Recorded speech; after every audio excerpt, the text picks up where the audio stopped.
Hello friend, आप सब कैसे हैं? आप लोग बिल्कुल अच्छे होंगे दोस्तों। आज मैं धांसू लाए हैं FLP प्रोजेक्ट जो कि आपको देने वाले हैं दोस्तों। अगर आप लेना चाहते हैं मेरे वीडियो को लास्ट तक देखिए, आपको मिल जाएगा। मैं वीडियो चालू करूंगा, उसमें आपको 3 स्टेप में पासवर्ड मिलेगा। बहुत ध्यान से देखिए पासवर्ड को और अपने FLP प्रोजेक्ट को अपने कंप्यूटर में लेकर आप भी रिमिक्स कीजिए।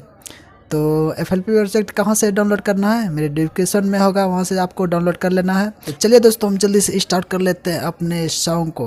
तो जल्दी स्टार्ट करने से पहले जल्दी से मेरे चैनल को सब्सक्राइब कर लीजिए, क्योंकि आप सबके लिए ऐसे ऐसे प्रोजेक्ट हम लाते रहते हैं। तो चलिए हम चलते हैं अपने डिस्प्ले की ओर।